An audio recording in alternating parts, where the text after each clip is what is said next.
So why did we really start thinking about the idea of TBM by design? And the big thing that we saw is that there's a really big cost of being, retroactive or retrospective in terms of the way you think about value.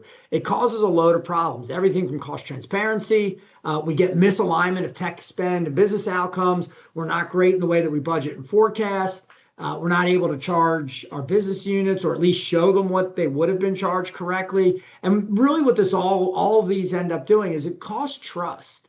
And when you don't have trust, it's hard to get your plans, to get buy-in for those plans. And even when you're delivering them, it's hard to get people to agree that they're seeing the value that you may perceive. So we really wanted to try and address that. So what we did was we interviewed a bunch of different folks from companies that are from the financial industry, the insurance industry. We talked to a utility. We talked to multiple companies to really get down to what a design is. And so a definition. You see it here: an evolution from a reactive to a proactive. And it cuts across the following dimensions. So business strategy and outcomes, right? There's a lot of people that are still too IT centric. So how do you get this out into the business strategy? How do you embed it into your architectures, your processes, and even the operating model? And once you're able to do that, your ability to deliver on value becomes holistic, right? Because now you're not having to piecemeal it together. And so you can see a lot of this where, the reactive, crisis driven, solving a specific problem. There's nothing wrong with that. You're going to get to this point where a lot of what you have to do is using TBM to solve specific problems. But what we're trying to counsel is, if you're just getting started, think more structured. But if you're already off and running, take a step back. Look at where you are and think about how can you better embed TBM into everything that you do. And that's where you're going to be on the right-hand side. You're going to be doing a much better job of connecting with your businesses, right? And really aligning with their outcomes. You're going to be much more embedded in those architectures and processes. You're going to have a very efficient governance. We were talking to a large global communication company last week in Europe, and they manage everything with a 30-minute monthly meeting in terms of how they manage governance. It's very efficient. The business is involved. And we just asked the question on stage, like, how many of you can do that? And we saw very few hands go up. So this ability to get to that point is where you really want to get to.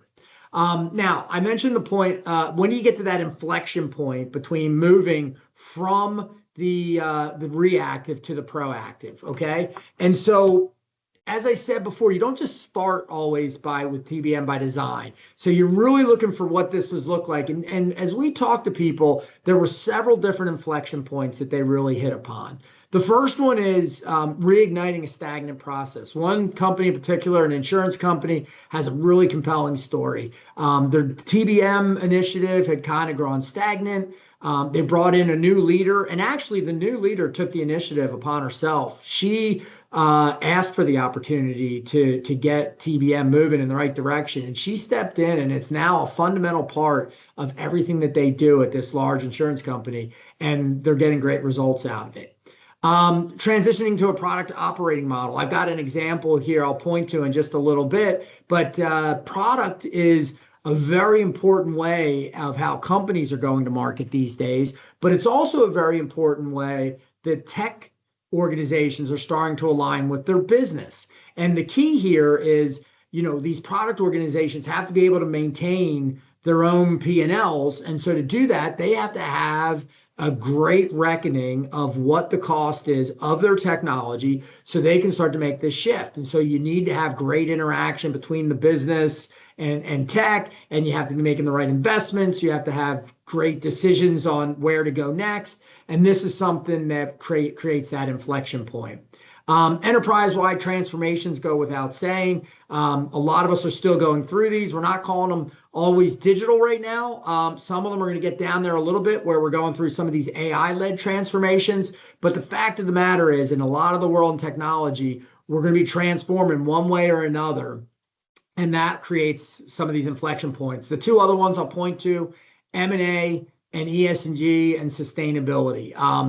The M&A one, we're not in one of those big M&A cycles, but there's always the opportunity that your business is going to go through. We actually have some work we're doing in this space right now. The research report's not out yet, but one of our board members has done a lot of work around M&A, and she's going to be pulling together some insights that we're going to get out to the membership base.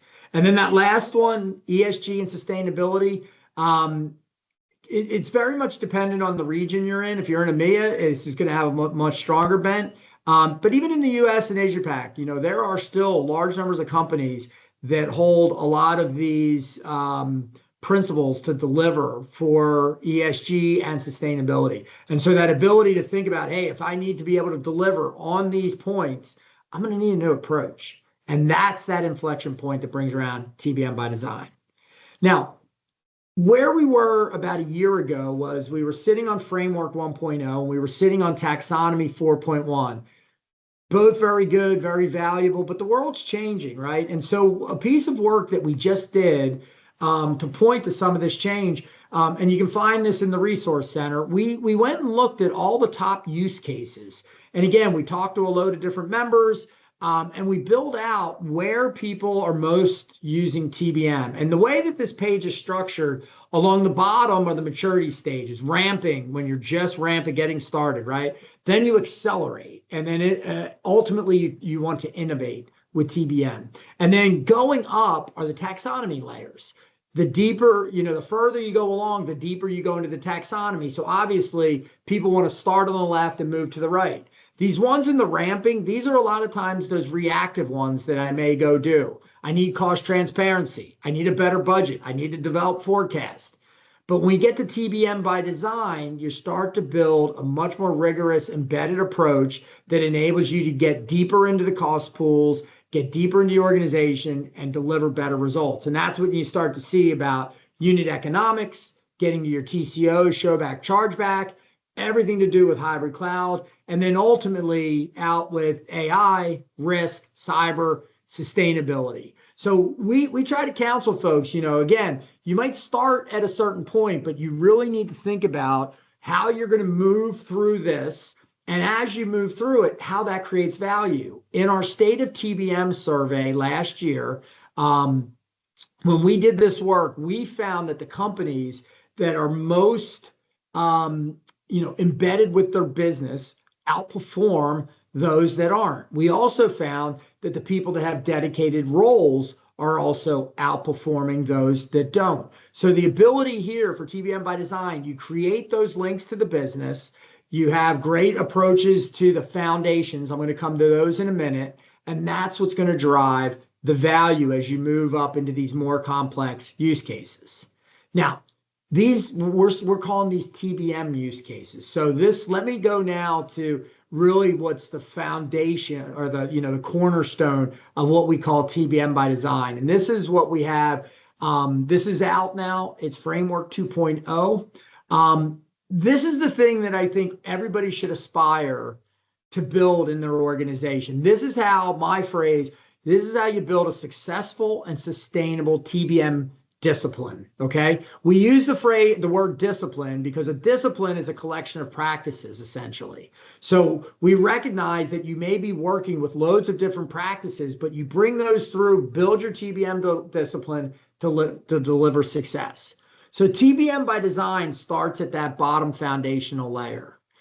These are the critical things that you need. I've cited a little bit of data about some, but that data that you need, right? How do you bring the right data in? How do you make great decisions, turn that data into insights, and then get those insights to the right people to make great decisions? How do you get the right tools?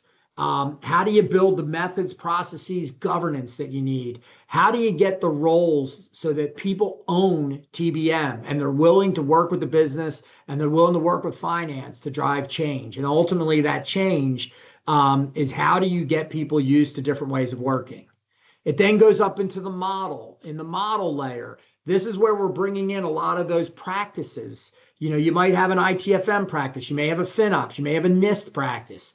The TBM model and the taxonomy are built in such a way to bring all of those through and provide a unified look at 100% of your tech spend, which then enables you to go up to your TBM outcomes. And then most important, you align those TBM outcomes up to the business roles, and then those business roles up into the value drivers that are most important to those business leaders. Now, some people will ask, where's the CIO and where are the CTO at this point? That's who's kind of doing the things in the first three layers, and it's how those technology leaders work with the business to drive value. Jazz, any questions real quick, or should I keep pushing on? We do have one question Okay. From Clinton asking, what would be the North Star value for TBM? So the North Star value for TBM, Clinton, this is the top layer. The answer is it depends on your organization. There are a lot of people that will focus. I think a lot of people, unfortunately, reduce TBM to financial performance, and then they reduce it further to cost. If you're working with a company that's trying to drive financial performance, I want to build my technology investments around those things that can create revenue upside or reduce costs, right? Some people are going to drive to productivity. If my company, has a headline company business objective to get more productive, and we see this a lot with AI, where there's a lot of people making investments that are trying to drive operational efficiency, that's your goal. If you guys, some of y'all may not know this, but before I came over to the council, I worked at Forrester. And a big thing that Forrester does is focuses on the concept of customer experience.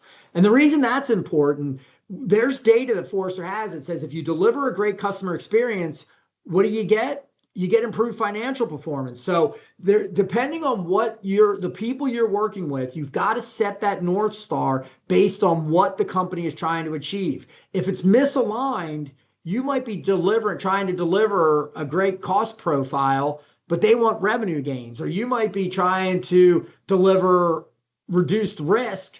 And again, maybe they want productivity. If you misaligned, you're going to run into a problem. So understand who you're delivering for and then what's most important to them. Okay, let me push on because we've got about 12 minutes to go here. So the second part, so this was Framework 2.0. You're going to see a load more on our website, and we're building documentation behind every single cell in here. This will be an interactive graphic. You'll be able to really dive in with it. The other thing is taxonomy 5.0. That's what fits in this middle green layer here. I'm not going to go real deep in here for the sake of time, but we've spent a lot of work in the standards committee. This was all built, by the way, by members working with the council.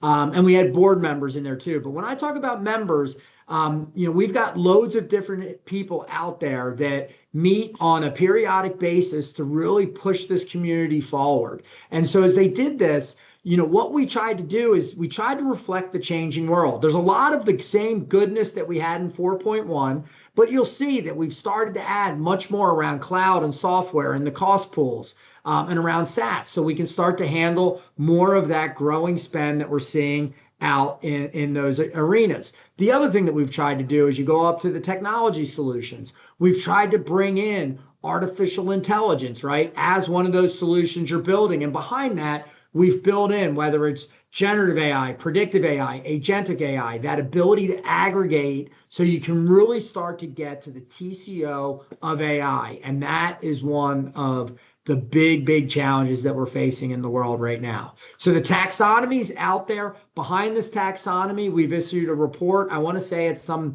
58, 60 some pages long. It takes everything from the tower into the sub tower. You'll see that we've aggregated the resource towers into domains, infrastructure, applications, operations, field, and office. But we've really got something there highly valuable. The next step behind these taxonomies so that you can start to do TBM by design is building them out much more focused by industry. We've already got some of these with some of the old versions, but we have much more coming. The other thing that I would highlight, stay tuned because we're now building a whole new training and certification course all around getting your TBM practitioner certification based on Framework 2.0 and Taxonomy 5.0. And we're going to be doing soft launches here over the summer. And all this is going to be building out to the big launch in the early fall. And then when we get to conference.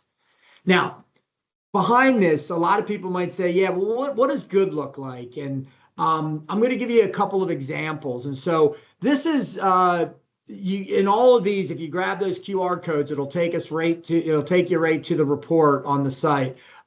National Grid, I talked to their leader, Sunil Anand. You see the quote from him there. Sunil came in and they just had essentially a collection of some tools that they had spent money on. They were going nowhere.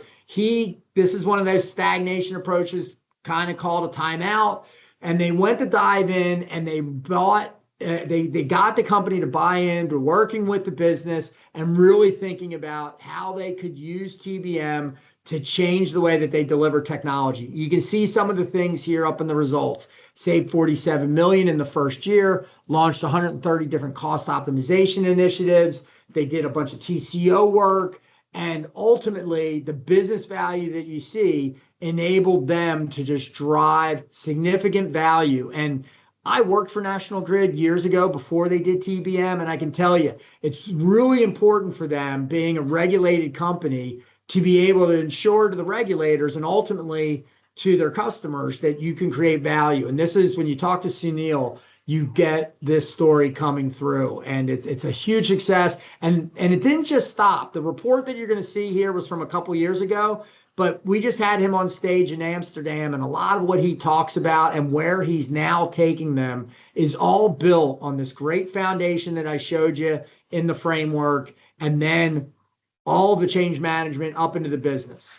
The next example I'll point you to, this one's a real new one. They won the award. This NSW, Transport for NSW, won one of our awards last year. I'm going to have a quick conversation on awards in here in just a minute, but this is a great example of bringing together FinOps and bringing together TBM. And, our view of the world is like, look, it's horses for courses.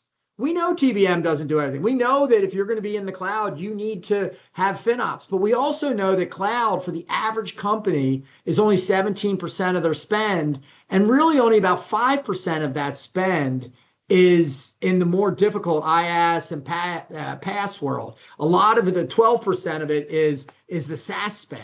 So we know that you need FinOps, but there's a whole lot of other spend. And what NSW did here, they went after their cloud costs, but they tied in the TBM side of things, and they unlocked significant value. They brought the cloud costs down, they brought capital expenditures down, but they also were able to align this corporate, financial, and operational sectors of the business. And now they've got this collaboration that's leading to more value downstream. Great story. You can see the case out there. And again, here's the QR code for the report.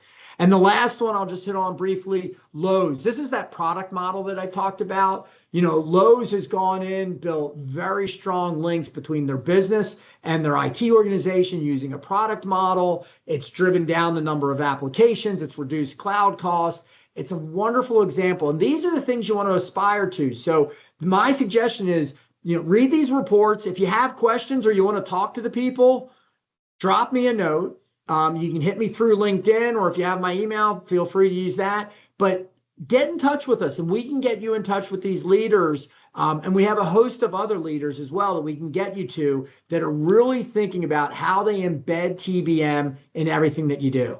Some quick next steps here. Think about what your inflection point is.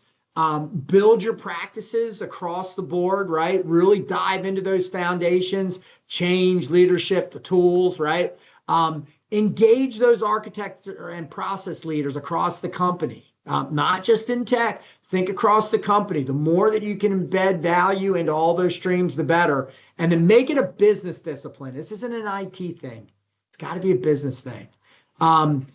Jazz, any questions have popped up to that point? We do have another question from Clinton. Sure. In which business domain does TBM office normally report into, for example, finance or IT? Typically, more of what I've seen here is reporting into IT. I think, we had a really interesting conversation with one of our members.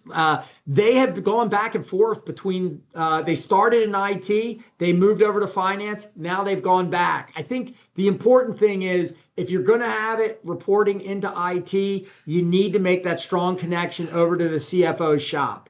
That's that change management I talked about. You also need to get to your business, but that connection in. That way you have that ability for them. And then also important to embed then IT into those financial operations, quarterly closes, annual closes, like everything you're doing on investment planning. So I think more the more prevalence that I see right now is into the IT side, but we do see both depending on the circumstance.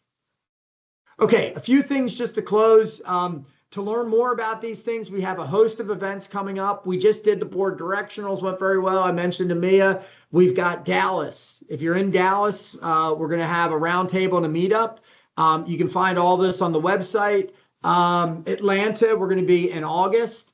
And then towards the back half of the year, San Francisco in September. Of course, I should be calling out Frankfurt and Copenhagen, some of those ones in EMEA. And then end of the year, please do start tapping into what we're going to do at the end of the year. This is the TBM 2025. We're going to be in Miami. We're planning out a great show. Loads of great companies coming. Got a big ecosystem of partners. The QR code will get you there. I think the early bird rate still available, Jasmine? It ended yesterday, the early bird. Okay. If you're a TBM Council member, the code is active as of today. So reach out for the code. Or otherwise become a member and we'll get you the code. Perfect. And then just real quick, Nick, are you on the call? I am, yes. Can you do like a minute real quick or 90 seconds on the awards? Absolutely. So I just posted a message in the chat. So for those that don't know, the TBM Council Awards, it's our recognition program that recognizes organizations and individuals advancing the excellence in TBM. We had the deadline for Friday of last week, but then I realized that's the end of Q2. So why would anyone be able to work on an award submission then? So we extended the deadline by 2 weeks until Friday, July 11th. So again, you can apply for an award in the link I sent in the chat. And this is a real powerful opportunity for you to showcase your TBM achievements on a global stage. And really position your organization as a leader in TBM, because the finalists and the winners get honored and recognized at TBM conference in Miami this year. It's an amazing ceremony. All the attendees will come up to you during the event if you're a finalist or a winner and ask you about your TBM stories. So it's a really cool event. And yeah, we extended the deadline to July 11th. We have some really cool categories. And just check out the link in the chat to read more about it. Great, Nick. Thank you. And as I mentioned, that Transport for New South Wales case study that we had, that is somebody who just won a 2024 award, and it is a really powerful story. So check out the stories. If you can, let's get you to conference. Think about the awards. And then the last thing that I'll close on here, well, two things. First thing, if you're not a member, join. But I'd also suggest, even if you are a member, follow us on LinkedIn. We are doing more and more all the time on LinkedIn, where we're getting our research out there. We're talking about the events. We're doing some of our video work out there and everything. So make sure you give us a follow, get out there, join the council. Joining the council, as Jasmine says, gives you benefits for the events. We've just so you know, we're doing 4 times the amount of research that we've ever done before. Justin Mann and his team, we're doing it about 70-30. 70% of the research we're doing is, how to get things done. We just did a first steps guide, right? We did those use cases that we mentioned, right? We're really focusing on the how to. The other 30% is much more of the thought leadership. How do I do, how do I get value from AI? How do I integrate TBM and FinOps to get the most value? So loads of research, it's out there. So make sure you're checking it out, because it's going to help you really move your discipline and think about TBM by design and get that moving forward. And then the absolute last thing that I'll close on, our team is here to help, right? So from everyone, from Nick to me to Jasmine, you guys have questions, reach out to us. Let us know what you need, and we'll either get it into the pipeline or we'll connect you with the right person. We're about to launch something called an ambassador program, where we're reaching out to the best of TBM, and we're going to make them available to you guys, where if people have a question, maybe we can get you in touch with an ambassador to answer it. We're going to create as many opportunities to help you guys move forward and be successful as we possibly can. So that's our promise to you. But appreciate everybody joining today. If you have any questions, follow up and we'll get you the right answers. But thank you very much. Bye now.